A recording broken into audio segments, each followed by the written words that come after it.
So my name is Rogerbrocato. I am a bourbon tour guide, so I provide private transportation from distilleries or all over the Bourbon Trail.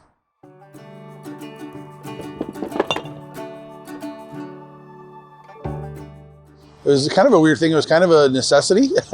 Girlfriend was going to school and needed another job, and my friend offered me the job. So the start got there, and then being a history guy, I love history. And so my first step in a distillery, they started talking about the history of the distillery and just caught my eye, and I just fell in love with it.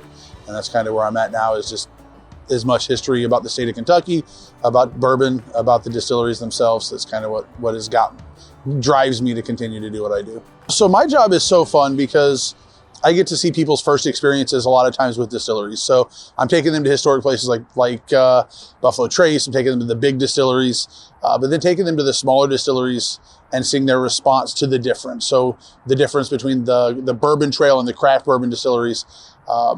It's kind of fun because, like I said, I get to see their first reaction. So you think about, you take your kid. I tell people this a lot, is you take your kid to Disney and they see a ride for the first time, or they see the park for the first time.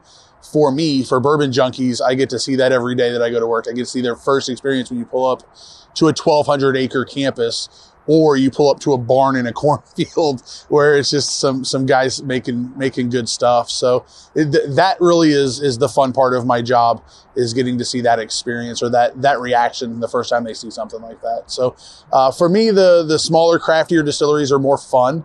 I feel like you get a personal experience. You get kind of more of a one-on-one kind of thing. They want to get their name out there. They want to get their story out there, which is, you can't write history, right? Like, you can't create 160 years of distilling history when you're starting a new distillery. So if you're 10 years old, you have 10 years worth of history. That's your story. Places like Neely family and stuff can trace it back a little farther than that to ancestors and things, which is cool.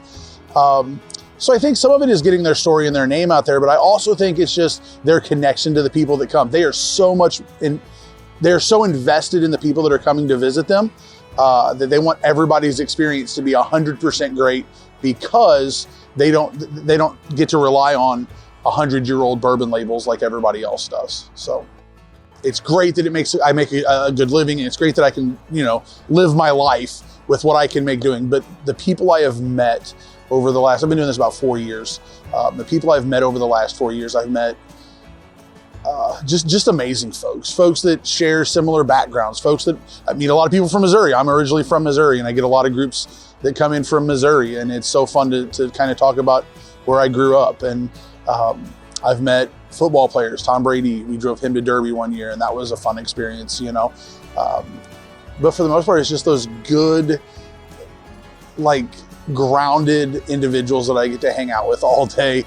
I've made some great friends. I met, a lot of people on the Bourbon Trail, either through my tour, through my company, through whatever. Just the people that are sharing a love for bourbon, for tourism, for travel, just makes it so much fun. So in our realm, clearly, COVID was a hurdle, right? A pretty good sized hurdle. It was about 14 months that we did nothing. So that was right at the beginning of me doing what I was doing. So that's a pretty big hurdle. But the struggle is that there are a lot of people that are coming to us that have different goals. So we do everything from bachelor parties, bachelorette parties, birthday celebrations, things like that. So it's really making sure that we cater to those people. That's a challenge in the world, right? Like, that's a challenge in our tourism world.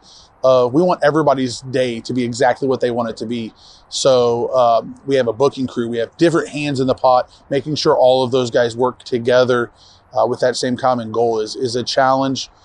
At times, getting along with people at distilleries who have expectations at their place that change frequently, and that we have to adapt, and you may have an accident on the road or things like that. Stuff that's outside of the control is really the biggest struggle. For what we can control, I feel like we do a good job.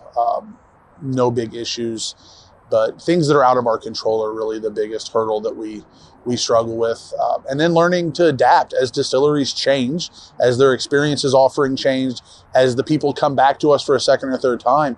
Currently, my goal at every single day is to make sure that person had a one-of-a-kind experience, that they're going to go home and they're going to talk about this, and they're going to look at pictures of it, and they're going to remember the trip that they took to Kentucky to see the Bourbon Trail. I haven't really thought about like leaving a mark on the industry. It's been more or less just in the moment, what can I do to ensure the people in front of me are having the most fun that they can. Eventually, who knows? I may end up thinking about a distillery career. I may, think about that long term. But for right now, it's just the group that I have tomorrow. How can I make their day absolutely 100% the day they want it to be? It's really my goal. Number one best experience I've had as a tour guide here. We had a gentleman who had stage 4 brain cancer. His wife and her family had set up this trip as like almost like just a bucket list kind of thing. And sharing that experience with him, I got to drive him and his family around for 2 days. He was a marathon runner that had been relegated to a wheelchair. And so it's hard. Like I'm thinking about it, and it's tough, but just so grateful, such nice people. Just loved showing them around, and they were so intrigued. And then we did find out that he passed a couple months after that tour. So that was a big one for me. I've got one group that comes back every year that has a gentleman who is battling brain cancer as well. So those memories stick, right? Those trips, those experiences stick 100%. I would say, I've met people and friends that I go to Florida and see. They come here and see me. Like that's been overall great. But those just that one group of this guy who I did my best to make, potentially his, and what ended up being his last vacation, just as much fun for him as physically possible, made those days super rewarding. So my idea of whiskey and bourbon as a kid was Maker's Mark, Jim Beam, and Jack Daniels, and I didn't know the difference between the three. So probably the first time I ever drank it was definitely mixed with Coke, probably in a cornfield at a creek party in small town Missouri. The first memorable experience with bourbon was I moved to Kentucky, and the guy who actually owns the company I work for invited me over, my girlfriend and I over for dinner, and he shared with me a bottle, and it was a Four Roses bottle. And I'd never drank Four Roses. It just wasn't something that was available to me in small town Missouri. And I tried it. I'm like, man, that's pretty good stuff. That's not, that stuff doesn't hurt. I think of things like Jack Daniels, and like, I'm not a huge Jack fan. They make good stuff, but I tried it and I liked it. And then I bought a bottle. First bottle of bourbon I ever bought was Benchmark. And not like the fancy foolproof or top floor or anything like that. It was just like an $8.99 bottle of Benchmark at a little local liquor store. And that's what I drank for the first long time. Mixed it with ginger ale and mixed it with this and mixed it with that. The first good bottle that I ever remember, the first time I got that bottle of E.H. Taylor. And I thought, man, I'm doing well now. 4 years ago, that was one of my first 4 bottles that I purchased. And then now to see what I have at my house is almost embarrassing. But yeah, Four Roses. And then my true drinking journey started with Benchmark. If for those that are familiar with the under the bottom shelf product from Buffalo Trace, it is what it is. So I have dabbled. I won't say I've dug headfirst into Scotches or Irishes or Canadians. Crown Royals, everybody's go-to, right? If you're talking Canadian whiskeys, but I find Canadian whiskeys too sweet. I find Scotches, I'll use their word, too peaty. I think they taste like dirt, if we're being very honest with each other. For me, it's like that balance. There's sweetness, right? Clearly there's sweetness in bourbon, but it's not cloyingly sweet, and it's sweetness with a purpose. So for me, I think that's really what sets bourbon apart from everywhere else.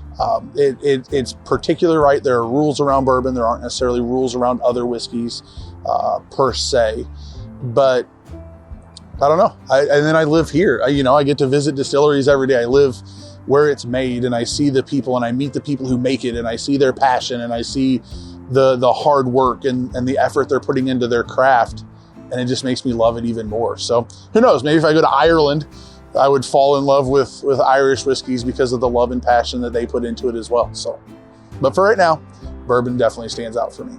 the bourbon industry is full of people who are, they're competing, right? Jim Beam wants to compete with Buffalo Trace, and they want to compete with Heaven Hill, and they want to compete with all these places. But I don't ever hear anybody say anything negative about each other. So, you look at the industry and you look at these people who very well could be snobby and just turn you away. I've had some of the best conversations with Bill Samuels or Jimmy Russell or Harlan Wheatley. I've met and talked to Freddie Johnson out of Buffalo Trace. Like, I've met these people, and they never make you feel like they're better than you or that they have a one-up on you. You're just a part of the group, I think the meeting Jimmy Russell is my favorite story, because I sat in the gift shop at Wild Turkey and talked to him for 45 minutes. And he told me, sit down. He's sitting up there perched in his little chair. And he said, have a seat, let's chat. I said, all right, what do you want to talk about? He said, let's talk about anything but bourbon. I hate that shit. And it was just funny to sit and talk to this guy who is a legend in the whiskey world, who I have, again, small town kid from Missouri. I don't belong in the same room as this man when it comes to the whiskey world. But he sat there and talked to me like I was his friend and had known him for 10 years. So that's really something I think that sets this part of the country apart, is just good people. The way I see people come together, tragedies bring this community together. It's just amazing. And I mean, we're sitting here right along the river. You see the city and behind me, and it's beautiful, man. Like the countrysides, the hills, the rolling hills, the distillery is being kind of perched out in the middle of nowhere. And I honestly don't know where it stops.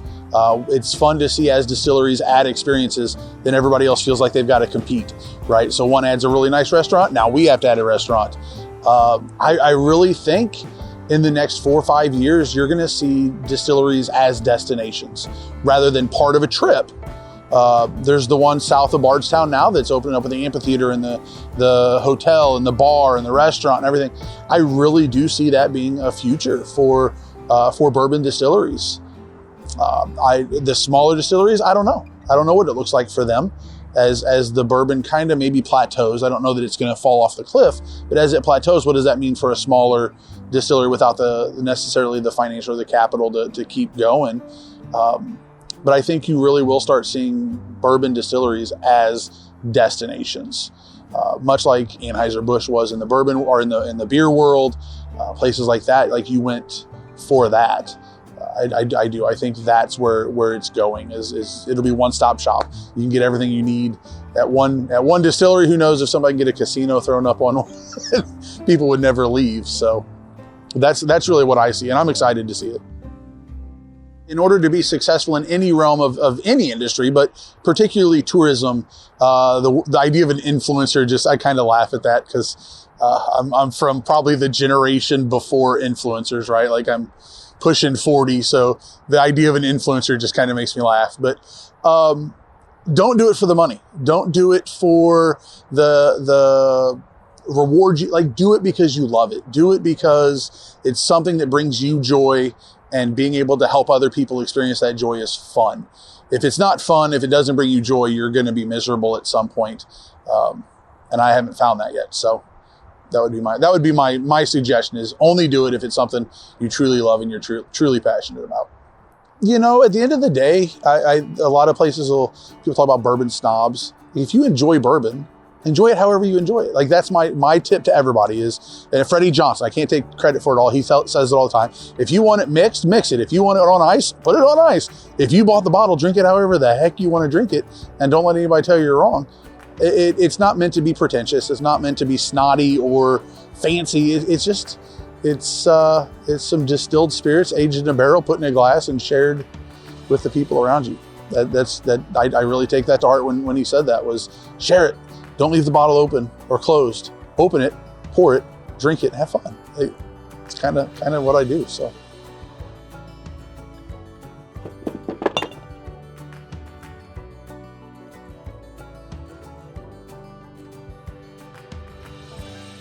Social media, right? You think back 2006 or whatever, that Facebook became a thing or whatever. Social media really started to explode. So the information was there. You go from a small town, and like I said, 2,000 people in my hometown. We thought it was there was a Jim Beam distillery and a Maker's Mark distillery, and that was all that was here. So availability of information, I think, helps there. How fast things can spread, people can talk, people can see. You mentioned influencers earlier. There are people talking about bourbon nonstop. If you want to know about bourbon, there's not a lack of information out there today. So I think that helps draw people in. Thanks, influencers, taking those $30 bottles and turning them into $75 or $100 bottles. But yeah, and then it's, I think bars and clubs and restaurants and stuff have started creating bourbon experiences. Like I know there's a restaurant here in town that creates a menu based on cocktails versus cocktails based on a menu, right? And it's all bourbon. It's all bourbon related. At one of the distilleries, you can do a culinary tour now, and they pair food that has their bourbon in it with a pour of their bourbon. So we're finding new ways. It's like wine, where they used to pair wine with foods or beers with foods and stuff like that. They're doing the same thing in bourbon. So I think the way people see bourbon is changing, and the way retailers are providing it is changing as well.